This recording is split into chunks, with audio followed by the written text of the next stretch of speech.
In the vibrant town of Nkanu, nestled in the heart of eastern Nigeria, there lived two brothers, Uche and Emeka. Their lives could not have been more different. Uche, the elder, was blessed with wealth beyond imagination. He owned several thriving businesses, numerous houses, and held vast investments in the lucrative oil and gas industry. Life was nothing short of a bed of roses for him. Every day brought new opportunities, and Uche grasped them with both hands, amassing more wealth than most people in Kano could dream of. On the other hand, Emeka, the younger brother, lived a life of humble means. He was a farmer, toiling daily on a small piece of land he inherited from their late father. His farm was modest, producing just enough crops to feed his family and sell a little at the market. Unlike his brother, Emeka led a simple life, content with the little he had, but always mindful of his responsibilities as a father and husband. One day, a man named Chima, a successful businessman and close friend of Uche, arrived in Kano. Chima had ambitious plans to establish a food processing factory in the town, and he sought Uche's advice on the matter. The two men discussed the project at length, considering various options and potential locations for the factory. Chima knew that Uche was well connected and would have the resources to help him secure the best land for his venture. During one of their discussions, Uche, eager to assist his friend and further bolster his own standing, offered a solution. He suggested that they use a large expanse of land as the site for the factory. Chima was pleased with the offer, and they quickly moved forward with the necessary arrangements. Contracts were drawn up, and deeds of agreement were signed. Everything was set for the construction to begin. However, there was one crucial detail that Uche conveniently neglected to mention. The land he had offered to Chima did not belong to him, it belonged to his brother, Emeka. This was the only land Emeka owned, his sole inheritance from their father, and the very piece of land that provided for his family's sustenance. When the bulldozers arrived to clear the land for the factory, Emeka was astonished to find them on his property. The workers, unaware of the family dynamics, informed Emeka that they were under strict orders from Uche and Chima to commence construction. Furious and confused, Emeka confronted his brother, demanding an explanation. Uche, however, was dismissive of his brother's concerns. "I'm doing this for your own good, Emeka," Uche declared, his voice dripping with condescension. "You spend your days toiling away on this small patch of land, barely making ends meet. With this factory, you'll have a steady job. You won't have to worry about farming anymore." Emeka was stunned. His brother's words cut deep, but he knew there was little he could do. Despite his anger and frustration, he lacked the power, wealth, and influence to oppose Uche. The land was lost to him, and with it, the means to provide for his family. He had no choice but to walk away, his heart heavy with sorrow. Years passed, and the factory was completed. It became a thriving business, employing many people from Kano and beyond. But Emeka was not among them. Despite Uche's promises, Emeka could not secure a job at the factory. His lack of formal education and the disdain his brother had for him left him excluded. Meanwhile, Uche's wealth continued to grow, and his life remained one of luxury and ease. His children attended the finest international schools, while Emeka struggled to provide even the basics for his own family. As time went on, Emeka's son, Nonso, grew older. He watched with bitterness as his cousins lived a life of privilege, while he and his siblings had to scrape by with whatever they could find. Unable to afford further education, Nonso took up work as an assistant at a motor park. It was a tough life, surrounded by rough characters, but it was the only way he could help his father. In the harsh world of the motor park, Nonso fell in with a bad crowd. His new friends were involved in all sorts of illegal activities, pocket picking, street fighting, burglary, and worse. At first, Nonso resisted, trying to stay on the right path despite the temptations around him. But the anger and resentment he felt towards his uncle Uche, who had caused so much pain and hardship for his family, began to eat away at him.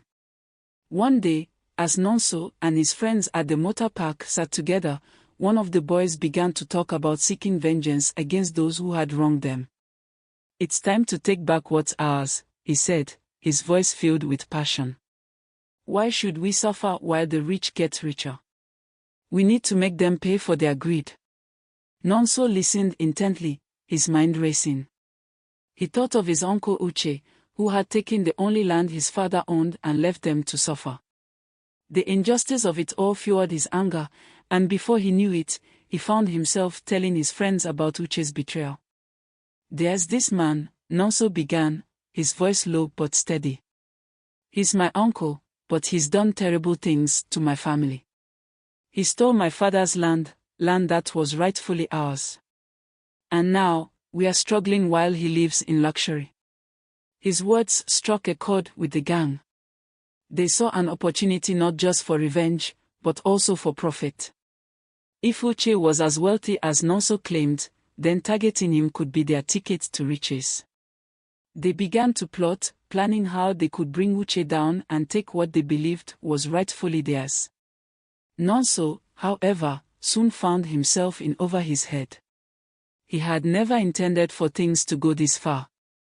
He wanted justice for his father, but the plan his friends were devising was dangerous and could lead to serious consequences. Yet, he felt trapped. The more he thought about it, the more he realized that his desire for revenge had spiraled out of control. As the gang's plan took shape, Nonso's conscience began to gnaw at him. He knew that what they were planning was wrong, dangerous even, but he felt powerless to stop it. The memory of his father's suffering, of the poverty they had endured because of Uche's greed, weighed heavily on his heart. On the night the gang was set to carry out their plan, Nonso couldn't sleep. His mind was a whirlwind of emotions: anger, guilt, fear. He knew he had to make a choice: go through with the plan and risk everything, or find another way to make things right. In the end, Nonso made a decision that would change the course of his life.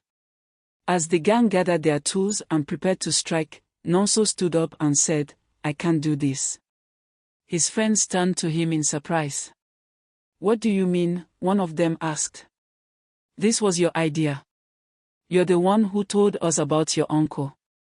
"I know," Nonso replied, his voice trembling. "But this isn't the way. My father always taught me to be a good person, to trust in God. This isn't right. It's not what he would want." The gang tried to convince him otherwise, but Nonso was resolute.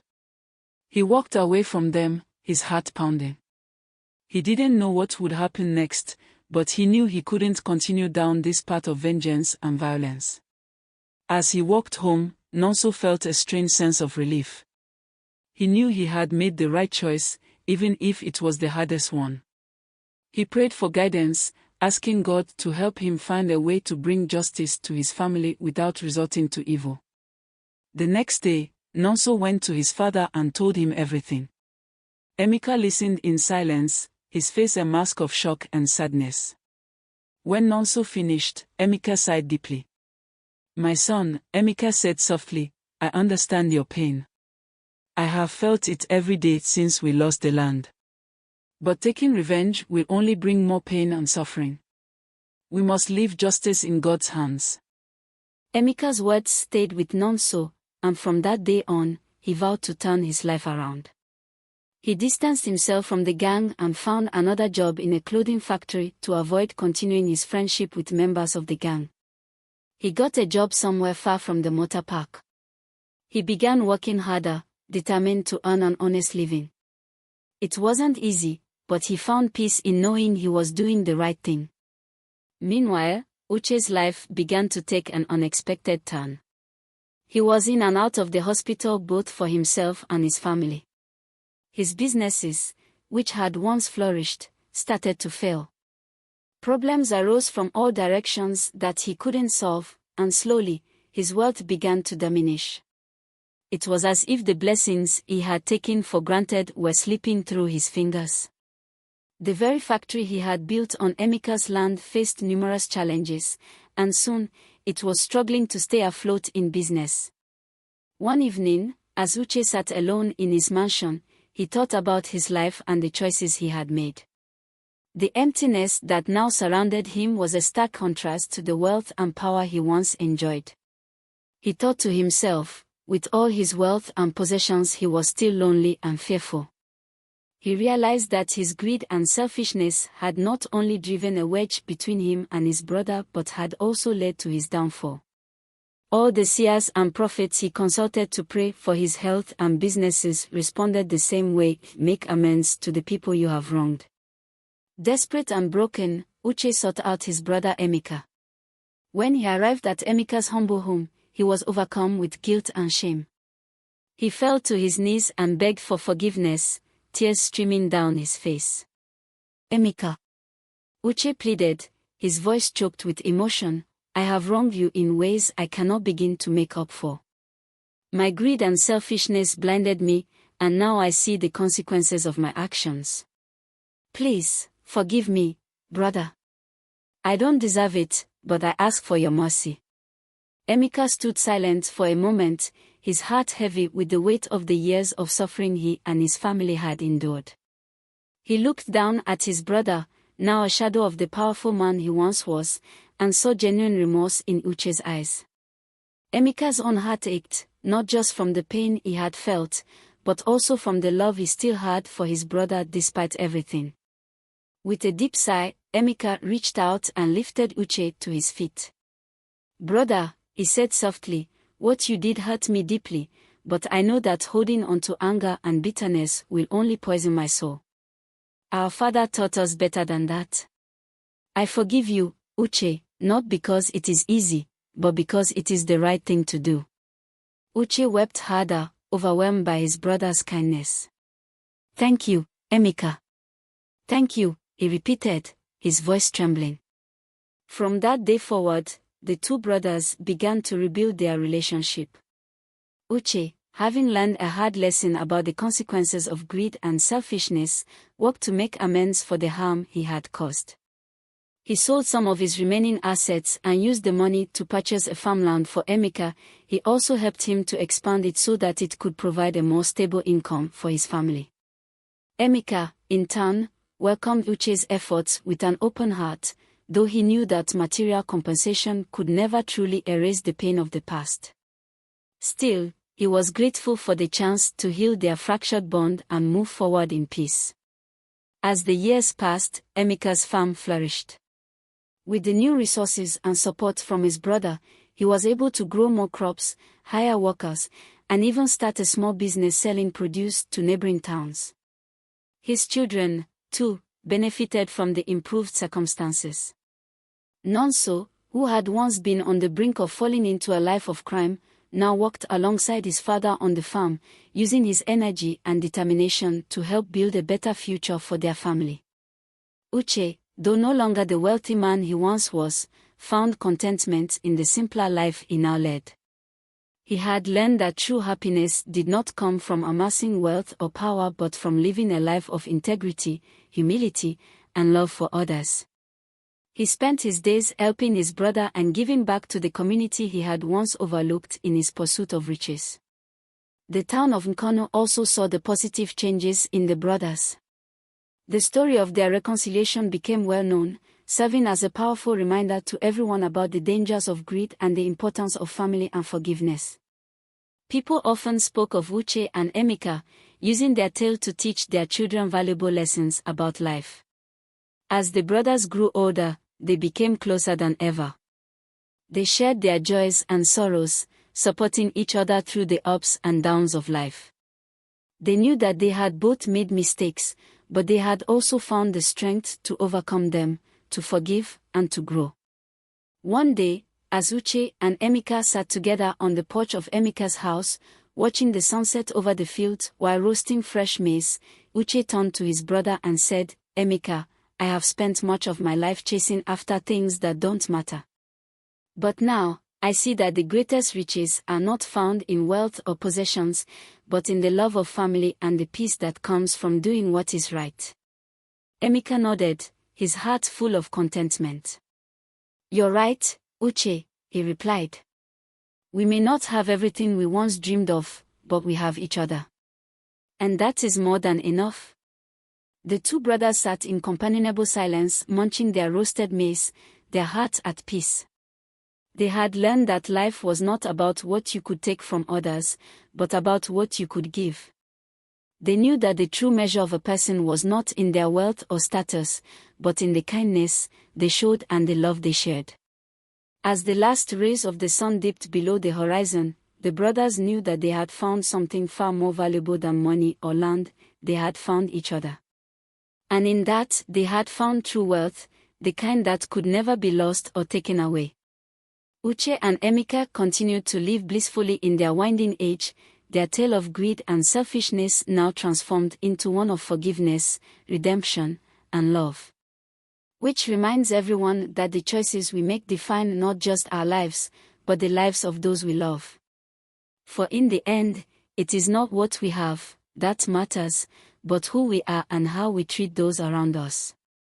And in that, Uche and Emeka had found the true meaning of life, a lesson that, once learned, would never be forgotten. Hope you enjoyed the story, friends. Let me know what you took away from the story. Remember to share the story so others can learn a lesson or two from this story.